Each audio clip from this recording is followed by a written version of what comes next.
Who won the advertising Super Bowl, and does anyone really care? This is the focus group. It's the savvy side of 9 to 5. Listen. Bueller. Laugh. And learn. Negotiation. This is what you do in business. This is the focus group with Tim Bennett. Staunch. And John Nash. Keep your clothes looking neat and clean. We're all business. Except when we're not. Mrs. C, so it. Hey, welcome to the focus group. John Nash here with my good friend and co-host, Tim Bennett. Coming to you live from our studio in New York. We want to thank Garrett and Steve, also known in the colloquial phrase as the boys in the booth. The boys in the booth. Gentlemen, did you have steaks in the Super Bowl this past weekend? Did you even care? Yeah, I had steaks. And did your team win? No. What kind of steaks 49er do you boy? mean? Betting steaks. I'm Okay. sure that's what they meant, yeah. I had hot dogs. Did you want the Chiefs, or were you a 49ers guy, Steve? I actually wanted the Chiefs. Yeah, I was a Chiefs the guy, Chiefs. too. Which is in Missouri, by the way. Yeah.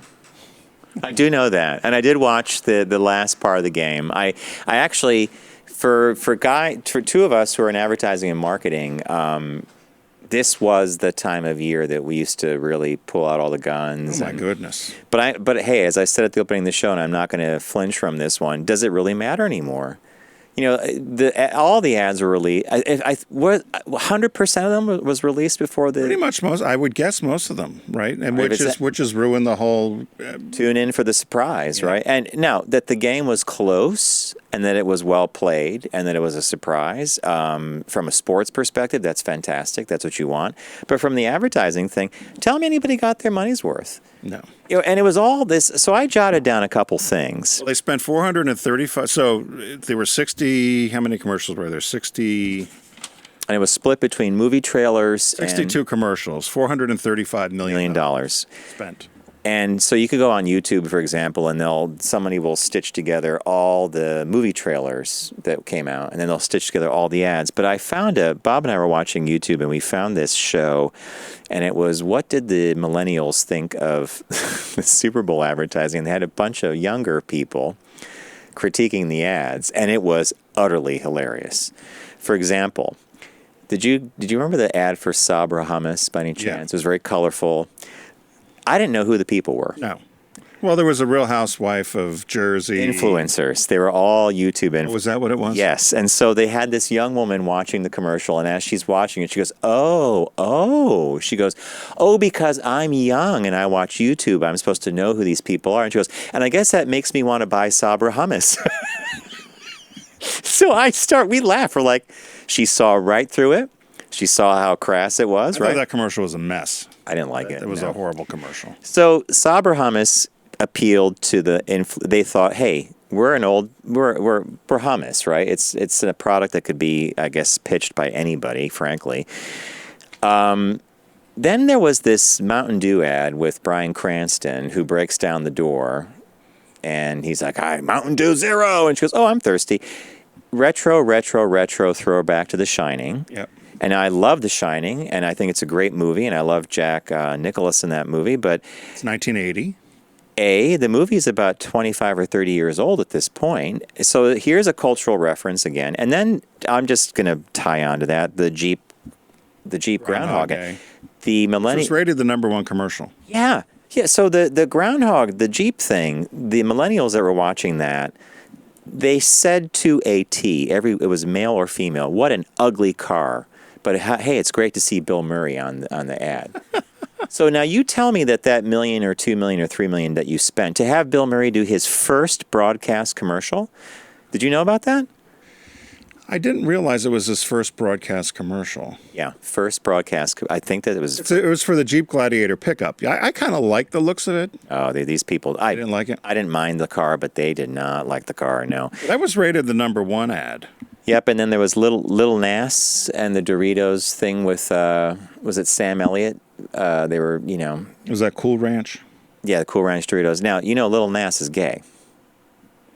Well, there were 11 LGBTQ ads or themed ads. So according to Glenn, I would not rank that as an LGBTQ ad. It happens that the rapper is gay, but there was nothing gay about the ad. It was just a funny ad. But yeah, you're right. Someone was quoted as saying it was the gayest Super Bowl or whatever. Which our friend Todd Evans, who was on Yep. it was on in December, and when we did our Vibe Spray piece, he just did a blog post about the He did. Super Bowl and the questions about it, and he brought up a point which I thought was interesting, similar to when we always say brands come in June And they do leave. gay pride and they leave. He said he felt this was also a little bit of the same thing of let's throw our token LGBTQ person in the ad. I'm done for the year. And it will probably never be seen again. It'll be seen maybe on social media, but you're not going to run it again. And I thought that was a good point. If you're going to make the investment, then run the ad beyond just the Super Bowl or include people in the ads. And his point was you should be doing it all year long then, not just at Super Bowl, similar to Pride. And then a lot of this creative was so tailored for the day that I'm not sure how you would get use of it. An exception would be there was a funny ad for Hyundai, and it was a self-parking car. Right, which was the number 2 ad, Smart Pop. Smart Parking. Yeah. Funny, well cast. I mean, mega dollars. Simple. Clean. It was one trait. They were selling what? That was always your rule of thumb in advertising from auto. What One are you thing. selling? And it wasn't all-wheel drive. It was car can park itself. Which is why the Force worked so well when VW did it for the Passat a few years ago. Yep. It was the auto Key. Auto start. Right, auto start. So the top 5 were Groundhog Day, which you mentioned, Smart Pock, Loretta from Google. That was I don't know if you remember that ad. Doritos Cool Ranch you mentioned. And this one I don't remember, Rocket Mortgage. And then the 5, this is according to USA Today, the 5 worst ads were Squarespace, another flashback to Fargo, Winona and Winona. Yep. Minnesota thing. Quibi, Bank Heist. What is Quibi? It's some new social app or something. And you saw the ad, right? And then this is funny. Bloomberg's 2020 campaign, George. Pop-Tarts, I don't remember seeing that one. The worst ad of all, according to the USA tracking, was the Trump 2020 campaign ad. Scored the lowest, Well, 3 out of 10. But we had said that we had talked on our podcast, TFG Unbuttoned, about the Super Bowl too a little bit and gave our thoughts. And you had summed it up perfectly in that you don't need to watch the game anymore, and that kind of takes away from the whole aspect of this kind of America's Last Great Campfire. You might not like football or you're not a huge But I was gonna football tune fan, in. but you're going to tune in, and we all would have tuned in, and now you don't have to. And it's the same with Academy Awards or anything else. Now you can just go, give me the 3-second version that I could just click, and what is now I'm probably going to get dinged for this one, but there is an expression we used to use where you shot the dog, you shot the pup, or what was the, meaning you killed the horse that brought you to the show. And they did that with the Super Bowl. yeah. They've now so thoroughly Don't forget the girl that brought you to the dance. Let's surprise was the whole element. Long ago, before we had social media, last century, You wouldn't know you wouldn't even know who's advertising. you would gather excitedly at a friend's house, and the joke was, "Are you going to watch the Super Bowl?" Yeah, I don't care about the game, but I love watching the advertising. And they've taken that and they have totally just wrung every last drop out of it. And now it's just, I think it's nothing. And the fact that I could watch a movie and not even care that the game was on, knowing Yep. that any time I could go to YouTube and just see what I wanted to see. Or Adweek had them all together, or Ad Age had them all together. You could Perfectly just click to clustered. watch You them all click them together. through, yeah. I did laugh because when you do think about how long the game is, with 62 commercials, most of them are a minute, so it's an hour Of commercial time. commercials. Yeah. I did. I was trying to think if I had a favorite one. I missed the Clydesdales. I said that before. Well, actually, that's funny. You said that on Unbuttoned as well, and the absence was noted, right? Yeah. And just some of the other fun bits. But I do think Hyundai did a great job with theirs. I'm not a huge fan of the brand, but I do think that they did a great job with the advertising there. I actually put that as one of my favorites. If I had to choose 3, that was one of them, and it was because of the simplicity of the story, right? Didn't need all explosive. By the way, that and baby chasing Mr. and all that Peanut. stuff. Well, that was stupid. Why do you kill off? It's like killing off Captain Crunch. Well, and then this guy, remember I said it earlier that I was watching this YouTube millennials reacting to Super Bowl ads. So one guy's watching, he has headphones on, he's watching on an iPad or something, and he's watching the Mr. Peanut. He goes, "Oh, I get it. I get it. Baby Yoda's really big, so let's do a baby Mr. Peanut." And so to anybody who's in this industry, that consumer automatically is not buying your product. Right. They've already disassembled the ad. They already realized that you're pushing buttons to make them interested in something that they may or may not be interested. I mean, I just astounded. All right, let's go back for a minute to one thing you said. 62 commercials. Yep. And we said was a little over an hour of commercial airtime. Here's the rule of thumb that Tim taught me. If you spend $1 million on a minute or a 30-second spot, you will probably spend 1.5 to make the ad, right? Right. So 430 million was, spent. Well, it's times 3 to activate it. So 60 minutes of commercials. 1.2 billion. And all production and everything, right? So I can see why they're anxious to throw it on social media and get traction and get more out of it. But No secret, Volkswagen was a partner of ours for many, many years, and they had probably the most viral and most popular one that, spot with the four-speed Darth with Vader, the new age with the Passat. Didn't sell any cars. Nope. I mean, they And- sold some, but people aren't buying four-door sedans. So it was great. It was a viral spot. It got a lot of eyes on the brand. But, at the end of the day... Yeah, what did VW do the very next year? Let's go back to the well. Yeah. And they recreated Lightning strikes twice. It always, and if you can't catch it in a bottle, you might as well try to make it strike twice. They recreated the Mos Eisley space bar scene. They had photos taken. It was down to the precise thing. It was approved by Lucas and Star Wars. The ad was, Yeah. And no, they weren't capturing lightning in a bottle. They were just like doing the same old tire. I don't know. No, it's difficult. And what they always say in the ad industry is, oh, my God, we've got a Super Bowl ad. And then it's like, oh, my God, we've got a Super Bowl ad.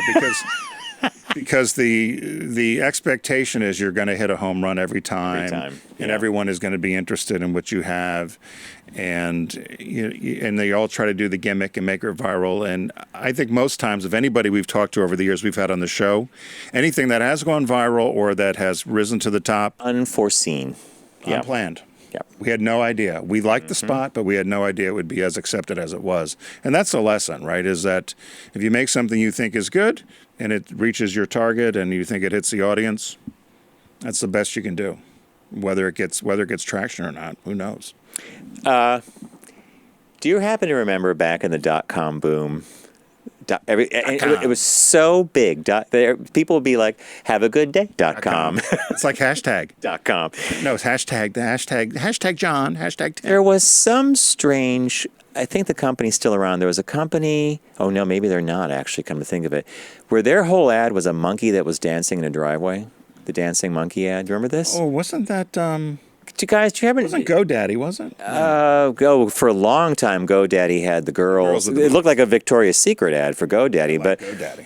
I forget What's what the monkey ad? The dancing monkey. Squarespace or Square Peg or see, we don't even remember. Well, there you go. E-Trade. Oh, wow, Garrett, thank you for doing that. So easy, the monkey can do it, right? I think. Yeah, that was the E-Trade. yeah. Are they around anymore? E-Trade? Yeah, E-Trade's around. Yeah, unless they were bought by I don't think I've ever heard of them E-Trade. anymore. Well, I don't think they've ever done Super Bowl again. But No, but I mean, even as a company, does somebody buy them up? I seem to. Hey, look, I want to say yes, they're around, or they were absorbed by someone, but that was the salad. They're still day. around. They are. Does it say if they're owned by anybody? No, they're just E-Trade. They're Just yeah. E-Trade. But those are the salad days. That's when people were spending $1 million on a dancing monkey in a driveway. Yes. Hey, but I guess we just talked about it, so. There was also pets.com with the sock puppet. Oh yeah. Oh, yeah. And like 3 months later, they were out of business. Yeah. Because they realize that in New York, when somebody buys 200 pounds of dog food and you got to carry it up 4 flights, probably going to lose a little money. But the sock puppet is another great, thank you, Garrett. That's another great example of one of those things that, wow, and then poof, no more. And there were guys that went to my little college, Marietta College. Doritos used to create the Super Bowl ad. Yeah, I thought they still did. These guys are the ones who did the snow globe through the glass. They love that. They threw it through the glass.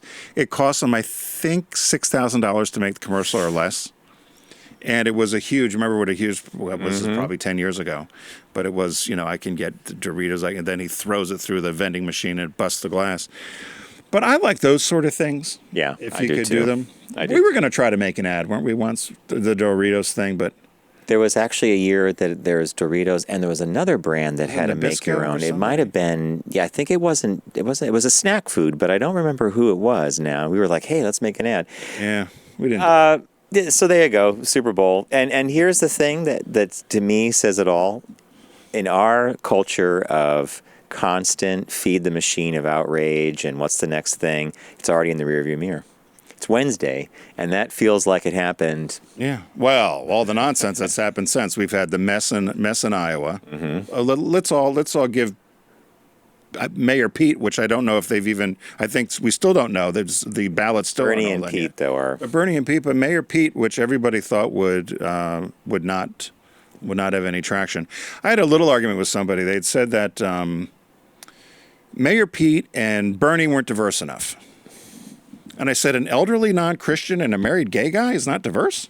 Elderly, Elderly Jew. an ad socialist, So supposedly. that's not diverse? Allegedly. Yeah, and a gay man. Well, I was not going to vote for a diverse candidate. They voted for a woman last time. They voted for Barack Obama last time. So all this stuff about blaming Iowa. I hope America surprises me, but on your diversity point, I saw a number of people the other day who talked about how happy they were that Mayor Pete was in the top three, and then literally, and this is literally in the next sentence, but that's never going to happen. Yeah. And so it was this Which interest. they said about Obama. Exactly. It was this whole disconnect of, hey, I'm so glad he's here, but we know how everybody. No, we don't know. And he might actually cut through. Every time I hear Mayor Pete talk, He's the smartest of the gang. I thought, oh, he can actually have a conversation and try to find consensus. Here's here's what you think. Here's what I think. Hey, how about we think about this thing here in the middle?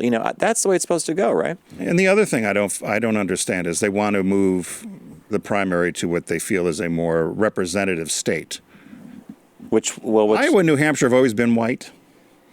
This didn't change. This just didn't happen. These have always so been what white state states. were they thinking of? But the issue I find is a lot of the diverse candidates that did not nationally fundraise enough money, whether it was Michigan who was first, or California or Florida. It was down to money. It was down to who had the money, right? Yeah. So it wasn't a diverse issue more than it was a money issue.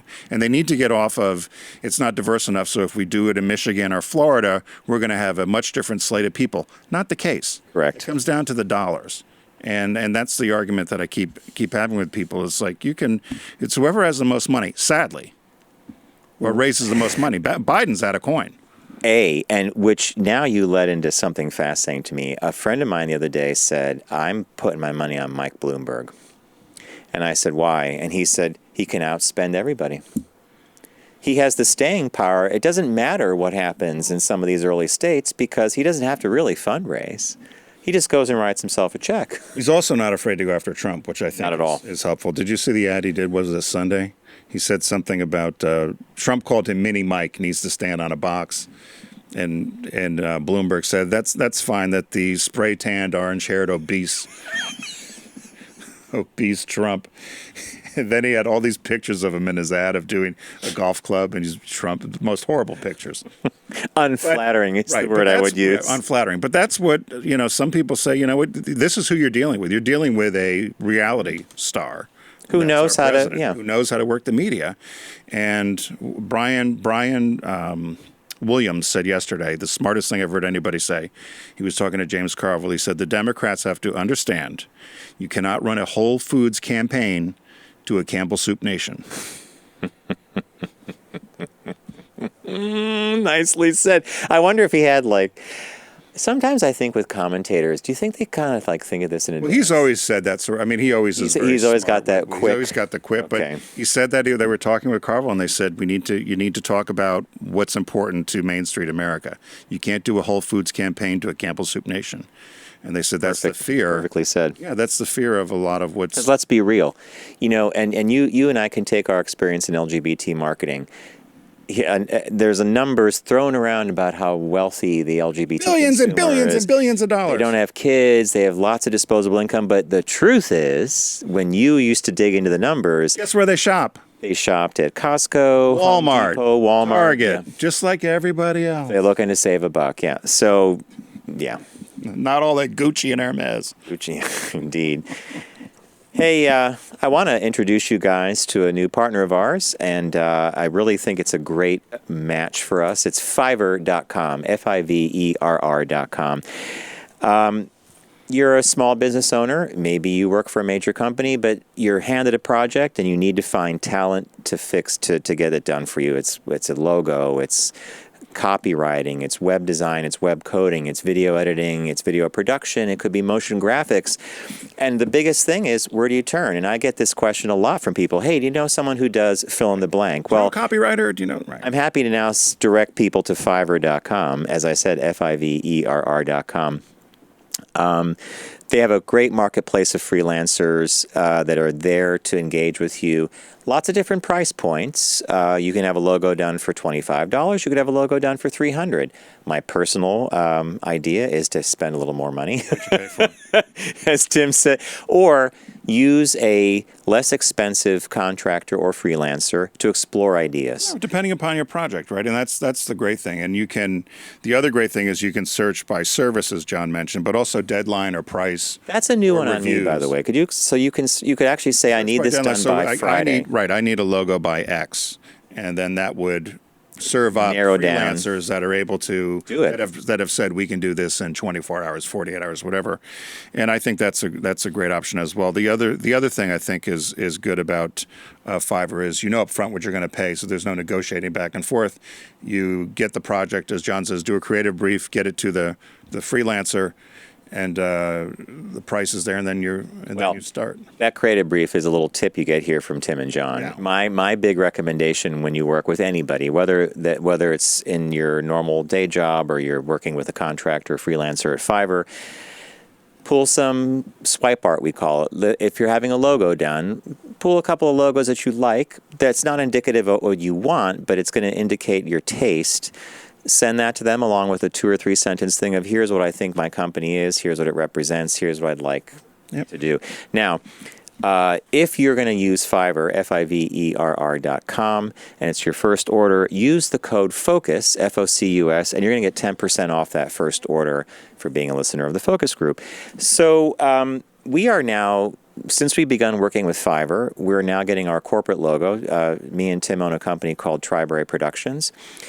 And I put a creative brief together. And for me, it was simply the last 2 logos plus our current one and a 4-sentence paragraph about what I thought when we designed our first logo and what we now think of ourselves today.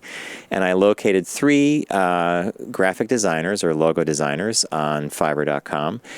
And they ranged from $25 to $150 to, I think, $175. So if all 3 of them get the same brief, I'd be curious to see what we get back. I'm going to get back a pretty cool range of stuff. And I could move forward and develop the logo further with one of them, or just look at that pool and say, Tim, what do you think? Maybe we need to try this or something else. So be sure to go to Fiverr, Fiverr.com. And it's a great place to start if you're looking for freelancers to that business project that you have. And use the code FOCUS to get 10% off your first job.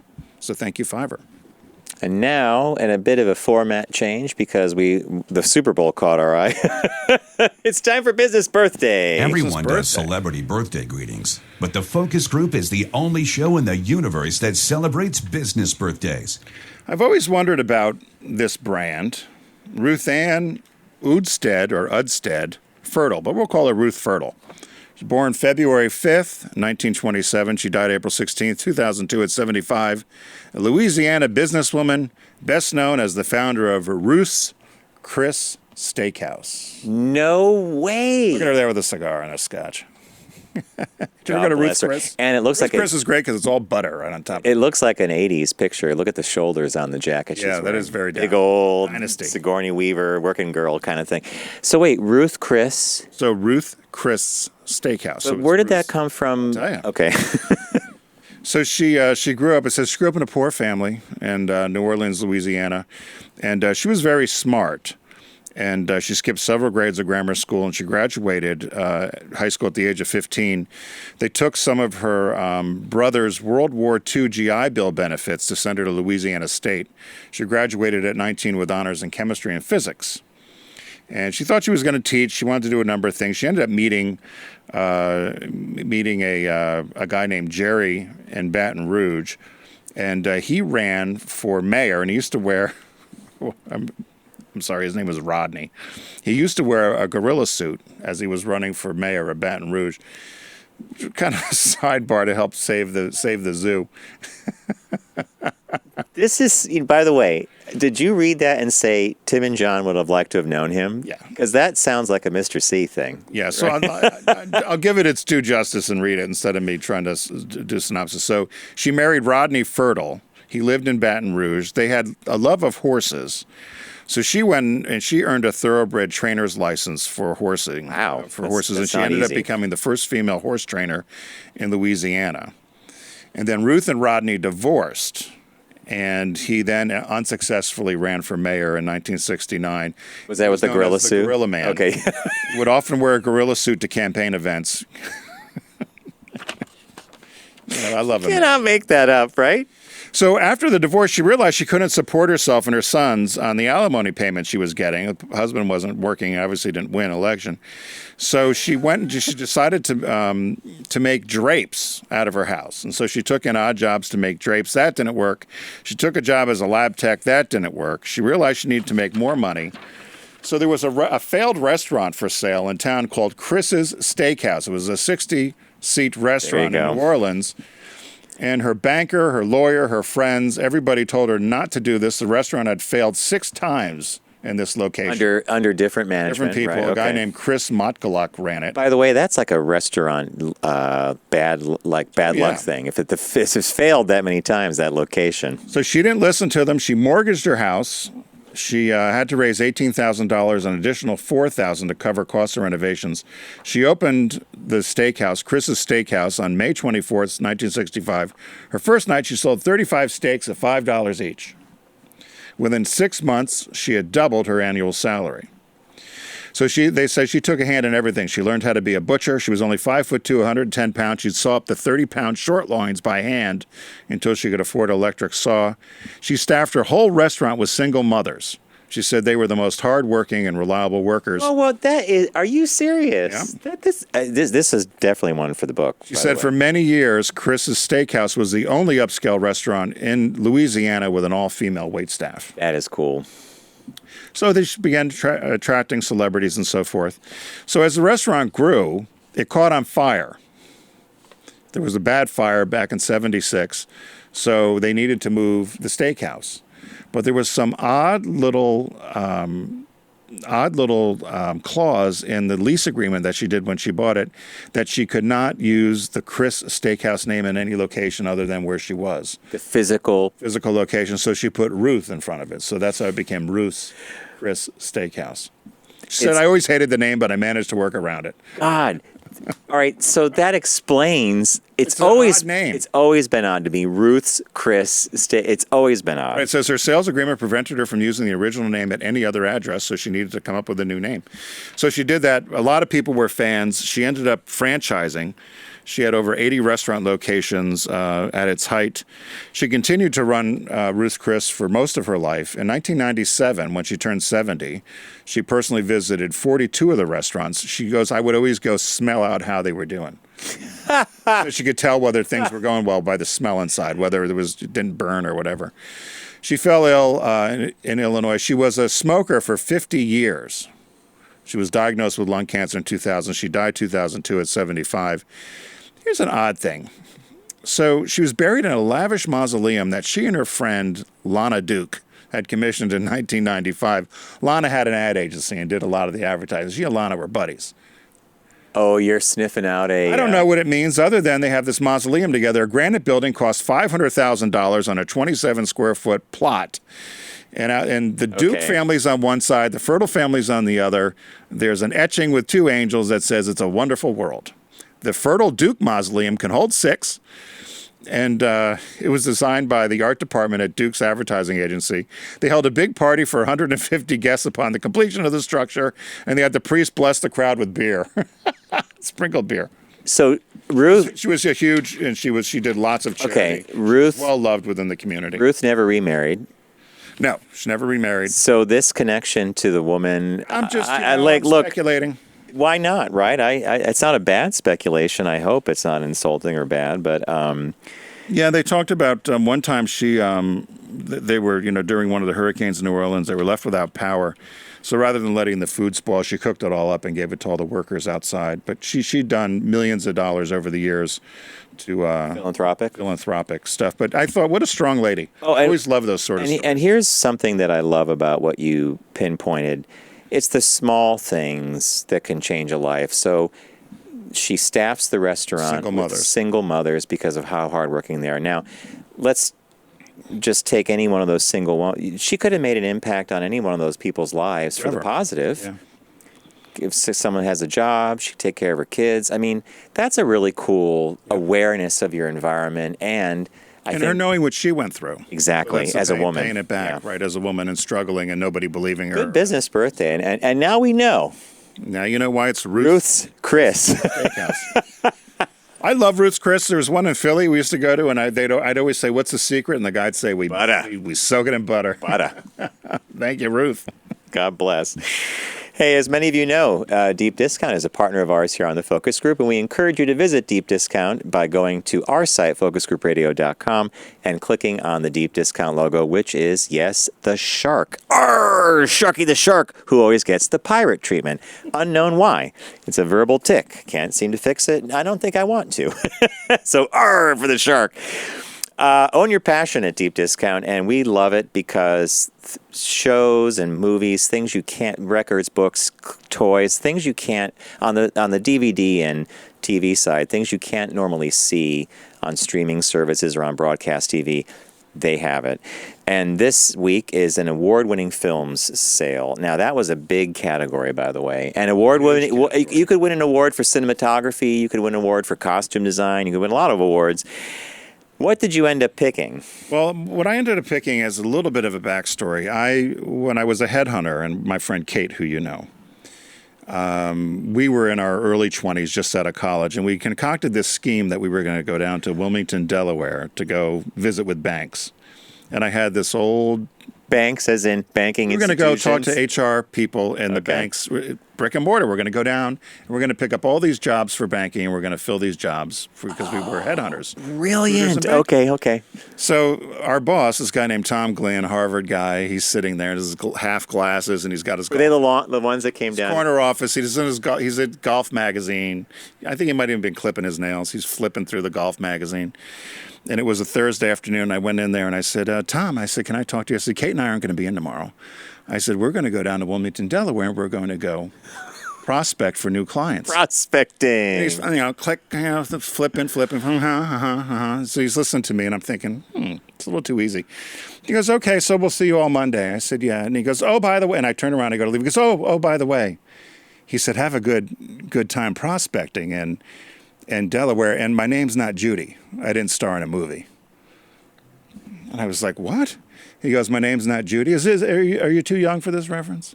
So I said, what do you mean? He goes, Judy Holliday. She starred in a movie Born Yesterday. See you Monday. Oh my. So, are you too young for this reference? Because he's like, oh, my name's not Judy. I didn't star in a movie. I was like, he goes, Judy Holliday? She was in a movie. He goes, my name's not Judy. I didn't star in a movie. Movie was Born Yesterday. See you Monday. Oh. He knew we totally had this concocted story. We were going to go down, but we just wanted a day off. See you Monday. So I'm going through. I don't even know how you could have turned around and walked, because he totally got you, right? Not even really paying attention. I thought he's going through his Golf Magazine. By the way, I'm not Judy. I didn't star in a movie. I've used that forever, that line. And so you picked the movie? I'm flipping through Deep Discount. I see Born Yesterday, Judy Holliday with William Holden. For $11.63. I have to get it. She won. You better get it. Judy Holliday. I never saw it. She won Best Actress in 1950 for it. She got the Oscar. It was a priceless performance as a junk tycoon's not so dumb blonde mistress in this biting comedy. 1950s. I got to get it. So she plays the mistress of William Holden? Yeah. Well, there's Broderick Crawford. Oh, it could be, Robert okay, it St. could be John, someone Frank else. Otto. All right. I never saw the movie, and when I saw it, I am just sorry, laughed. but you better order this. You better. I have And I need to borrow it because based on that story alone, oh my God, that's hysterical. Yeah. So a long way of how I picked. Oh, it's a great way. I'm going to be quick with my. I don't have such a funny story with my pick. I was scanning through and I saw a movie that I had meant to see. I believe it's Daniel Day-Lewis's last film. It's called The Phantom Thread. Got a lot of great critical review. People loved it, but I just didn't see it in the theaters, and I held off on this until I saw a friend of mine the other day who he gave me an article about movies that are not what you think they are, and The Phantom Thread was one of them. And the critic said this is a sly movie. A lot's going on in The Phantom Thread. It's sly. So I'm just dying to know what he meant by it. I know it's great performances, but now I want to know what he meant. When did it come out? Does it say? Oh, this just came out like 2 years ago. Oh wow. Okay. Yeah, a year or two ago. So it just says released 2018. 2018, yeah. Wow. So he said, hey, take this list. You got to get some of these films. So I picked Phantom Thread, which was Daniel Day-Lewis's, I believe, last movie. And so the release this week was what? Parasite? What was Parasite. It? So everybody's been buzzing about Parasite, South Korean movie. Did you see it? No, and I'm dying to. And my friend Steve, who is now in L.A., for the week because he's going to go to the Oscars or some Oscar party, mentioned this. He said, Nash, you got to see this. So basically, I'm going to read what the description says. Is this the one that's got subtitles, though? It's subtitled. Yeah. Because it's South Korea. Now, does that mean you're not reading? going to... Tell me all about it. You don't read your movies? I hate reading movies. I think the only one I ever saw was that Menage a Trois or something. It's a French La movie. Cage aux Folles? At some art theater like 20 years ago. And It was La Cage aux oh my Folles? God, I'm ready to go. Oh, no, you're talking about like, maybe it was a Menage. I think it was called Menage or Oh, something. God. Anyway, All right, go on, so finish. Bong Joon-ho brings his singular mastery home to Korea in this pitch-black modern fairy tale. Meet the Park family, the picture of aspirational wealth, and the Kim family, rich in street smarts but not much else. Be it chance or fate, these two houses are brought together and the Kims sense a golden opportunity. What happens is the Kim family, one by one, they begin working with the Park family. And it would be something like this. We need a nanny we have someone who can do that. But they don't let the Park family know that it's their aunt or their sister or their brother. And it goes all the way. So that's all that Steve told me. And he said, I've just given you the rough outline. He goes, but it careens from there. So I do want to see Parasite. Is it a comedy? Dark comedy? I do Maybe not. a black comedy? All right, so it says here, by turns darkly hilarious and heart-wrenching. Uh-oh. So I'm not sure I rank that as comedy. Park but- and Kim's kind of like Smith and Jones in this country. I mean, it's Exactly, South Korea, right? exactly, yeah. So, hey, head over to Deep Discount. Get there by going to focusgroupradio.com. Click on the Deep Discount logo. We like to get credit when you do your shopping there. It's the award-winning film sale. I had picked Born yesterday. John had picked, what was the one you had picked? I've got something. Phantom Thread. Phantom Thread, and the new release is Parasite on Blu-ray. Right, Garrett? Thanks, Deep Discount. What? For the future. I'm not doing it next week. Thank you, Garrett. We're going to take a quick break. When we come back, we've got some shop talk for you. You're listening to The Focus Group with Tim and John. Learn more at focusgroupradio.com.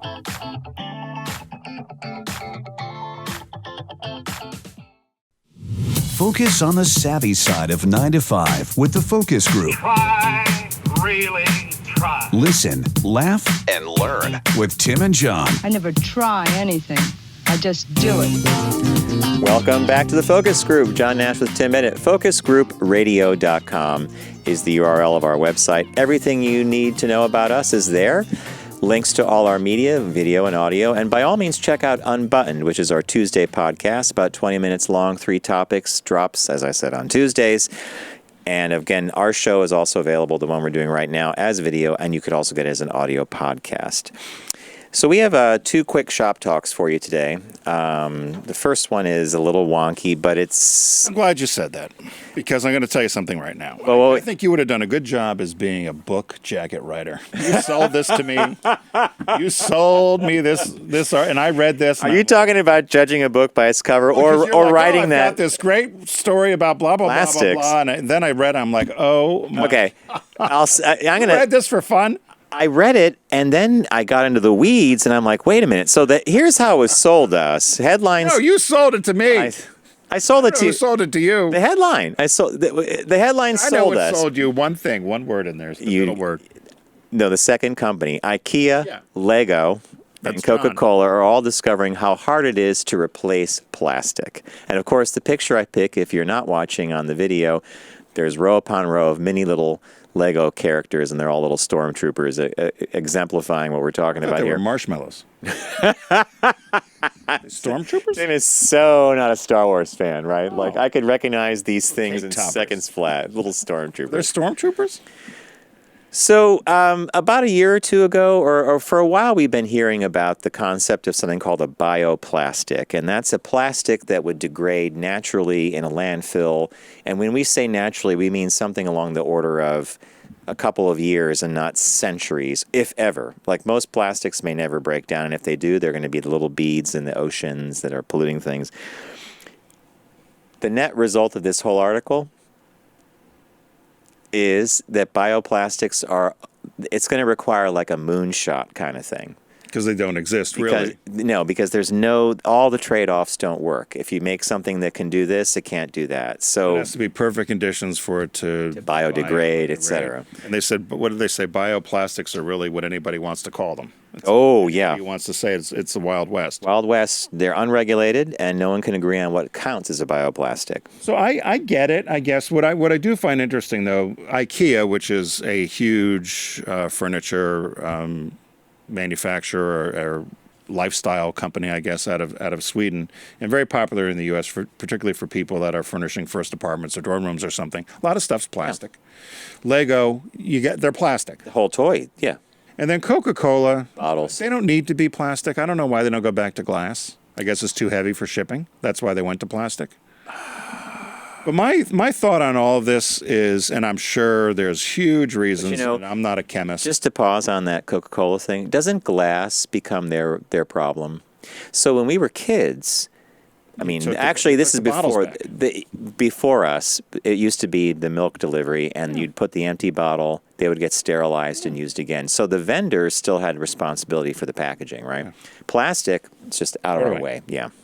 And so, and with Coca-Cola, you can still buy, glass bottles, and I know in some states there's the bottle deposit, the 10 cents or 5 cents. So I wondered about that, but I think the issue, and I'm obviously not an engineer or chemist, what I never understood about plastic was they obviously heat up oil and it takes petroleum to make plastic, right? Yep. Why can't they throw all the plastic in some sort of furnace and melt it down for something else again and melt it into a liquid fuel? It's a great question. But I don't know. Obviously, there's a reason they can't do it because it ends up we have these fields and fields and acres of, I think, the size of Texas of plastic wasted fields plastic in the ocean, which is disgusting.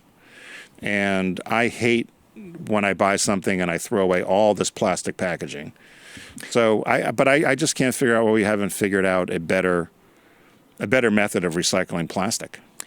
Well, plastic is an essential part of our medical world. Like, I can't imagine a hospital or a doctor's office, disposable, safe, sterile. On exactly. On the consumer side, though, you are right. One of my cousins is a petroleum engineer, and he explained one day that plastics come in all different shapes and sizes, and they're only differentiated by their molecular makeup, how the polymer chain is created, and that you can't, if you put a bunch of different plastic types together and try to do what you said, heat them up, you're going to get something that is a compound that actually can't be formed again into something else. So you can recycle all kinds of plastic bottles because he said it's some kind of material that they literally can pool the material out, and it's, a very little amount of petroleum actually goes into these things because they can extrude them a whole bit. But apparently the recycling is something that's eluding them, which then you say to yourself, they literally push the can down the road. Yeah. And we've all been complicit in this. I mean, we go out by Ziploc bags. In fact, in the article, they said that IKEA succeeded in doing one plant-based plastic, and it's a freezer bag. You should see Tim's like a little like, yeah, that's going to. Well, no, they did two things. They don't give you a bag at IKEA, Yeah, so they got two things: a freezer bag, and you don't get a bag. I'm beginning to hate IKEA. That reminds me. IKEA? That's so much like that show that I get trapped in, the Two Fats, the 900-pound sisters. And wait. That thing is taking a little bit of a dark turn. Oh, it's terrible. Yeah, it's so hard to watch. But the big fat one, the heavier one. What is that on her head? Is that? That is something? they call it adipose tissue, so it's fat. Oh, it is fat. I didn't know if she had a. There could be something going on, but it's her body just storing fat anywhere it can. How many episodes have you watched? 3, and I don't know that we can watch. Did you see the wedding? No. Oh, so that's. That must be the 4. sister, right? The younger sister, Okay. the lighter one. Yeah. No, the last one we saw, she was at a doctor. She weighed in, and she had not lost anywhere near what she had to lose for the bariatric. Oh, well, then you missed it. The wedding was before. So that was the guy that was sitting next to the sister. Was that the husband? Yeah. Oh, God. Well, in this exchange of the IKEA plastic thing you did, the freezer bag for the no bag, in their world, it was their mom taught them that you could have a sugar-free diet soda and then have some sugar. Yeah. Because They they nailed each other out. All right, moving on. Our second shop talk. Also, I don't know. This was more of an opinion piece to me, and it was a quick read. I think because of the headline and what I'm about to read, I kind of saw it. New Harvard research reveals a sad truth. Men are still more likely to get promoted when they schmooze, but women are not. And the science says schmoozing with your boss can help you get a raise or promotion as long as both of you are men. The article, and basically what this guy, what he wrote is his career would have been much better off had he schmoozed. He recognizes the inherent built-in, advantage that gives him as a male schmoozing with another male. The other thing in here that I thought was interesting was this idea that women, when they are bosses or managers, they don't do this. Can't be schmoozed. Is that do you find that to be true? I've had a couple of female bosses in my day, and I believe they're far more professional than the men because they feel they have to be. They have. Good point. And whether that's right or wrong, I think it's wrong. But they didn't take to the schmoozing like men did, from either men or women. Right. So that's where the difference was. But I totally agree with this article because I remember, particularly again in my corporate experience, that there were so many other things that if you didn't do it, you knew you were getting docked on the time.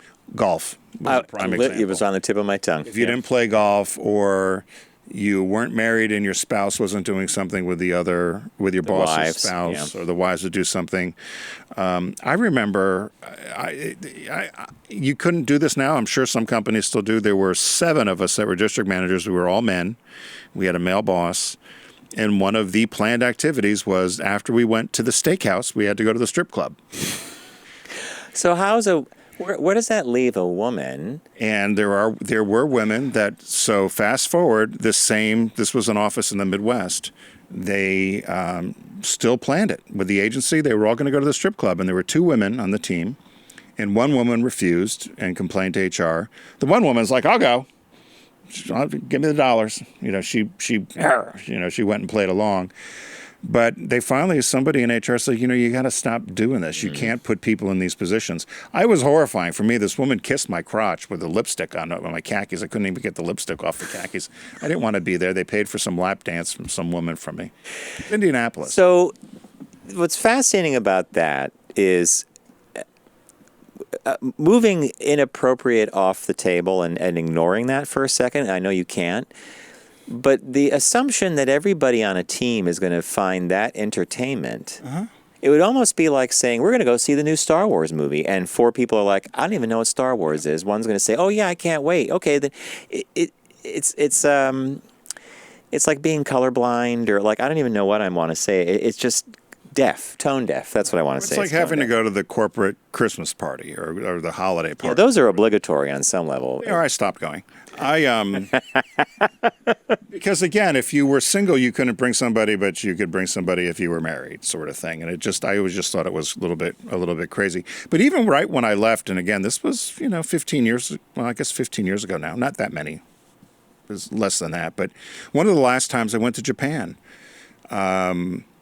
after dinner, they all wanted to go to a Karaoke? hostess bar. Oh, that's Which is pathetic, which is where you go, and these Japanese women, you have to buy a bottle of, Jim Beam or something, and they serve they you. They talk to you. And I had a employee that worked with me. He and I both did not want to go, and one of the senior guys did not want to go.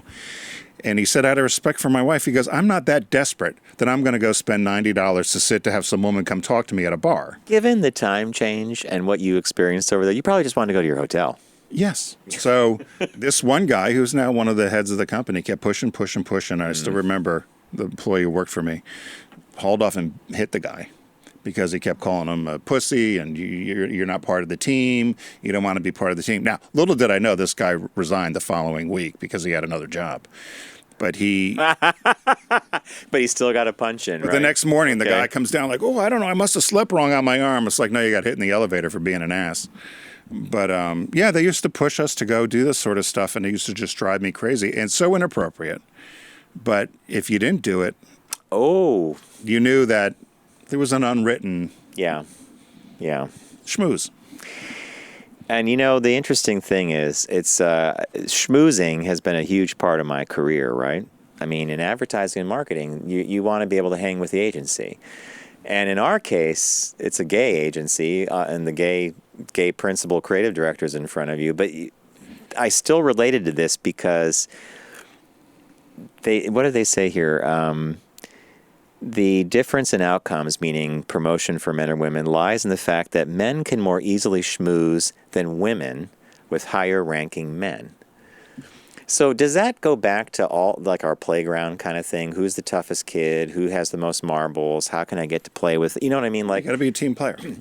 And reading, but a lot of what I got out of this article was that schmoozing, successfully schmoozing someone, meaning you have a fun conversation, you relate on a couple different points, requires a keen observation, right? And a sense of, and how do I call the person a kiss ass, right? A brown noser. Well, maybe not. So you don't want to ever be that obvious, right? No, listen. There was a guy when I was out west. He found out what church our manager went to, and he and his family joined that church for that reason. It wasn't even the same denomination, religion he was. But he joined because he knew that's where. Now, do you think that's clever? I think it's so transparent and so brown-nosed. I mean, when we all found out about it, we're just like, you got to be kidding me. All right, so. We knew what he was doing. He was trying to get a leg up on the other 6 of us. But you identified an interesting line in the sand, right? Like, that line was so obvious to everybody else. Like, why would you go out of your way to join the guy's church? Because he gets to see him on Sunday. Sundays, right. And that is true, no though. one else is there. Mm-hmm. And wouldn't that be true of people in positions where they play golf with the boss? And no one else plays golf, so there's an unfair advantage. And in the article, they also talk about back when people used to smoke. And a lot less smoking. That was a funny one. I did. Did you? I saw you made that. So that employees, the research found that when a male employee who smoked started working for a male manager who smoked, the two tended to spend time together, like taking smoking breaks. Okay. And the male employee was much more likely to be promoted than a non-smoker. That's because you know him, because you stood outside in all this weather in the smoking area, having your Benson & Hedges Light 100 or your Moore or your Parliament or your Vantage. Marlboro, John. Marlboro. Camel Joe. Remember the Camel? Yeah. So schmoozing works if you're a man. Apparently, yeah. And it doesn't work if you're a woman, right? Did you ever have anybody schmooze you when you had the big agency? Oh, yeah. Really? Did it work? Of course. Well, Tim is not lying. Walter schmoozed you. Oh, Hernandez? Yes. I loved Walter. I knew you did. And well, but here's the thing. I remember when the agency, when it was all, when the first one, first or second, when we were closing up, Tim had very sage advice. So I had a Rolodex that, was pretty hefty. I talked to a lot of people during the year, during the week and the day. And you just said to me, in about a week or two's time, that Rolodex is going to shrink down from this, like let's say it's, you're going to lose 3/4 of those people. It was actually, the attrition was even higher than that. Yeah. Because you're no longer of utility. Not behind the budget. Not sitting behind the budget, yeah. So What happens? all that schmoozing didn't do me a lot of good with some of those people, right? Well, it did if you still had money to spend. Get another couple $1,000,000 again. You'll see the phone start ringing. Right? Tap, tap, tap. I got to join a church, somebody I know, right? We got to figure it all out. Hey, thanks for joining us today. We want to thank our newest sponsor, Fiverr, Fiverr.com. Be sure to go there and find yourself a freelance. You could find a writer, probably. You could find a lot of stuff there, yeah. If you got a project or you're looking for some help with a project in your small business or any size business for that matter, head over to Fiverr.com. Use the code FOCUS for 10% off your first job. Also, thanks to our friends at Deep Discount, with us yet another year.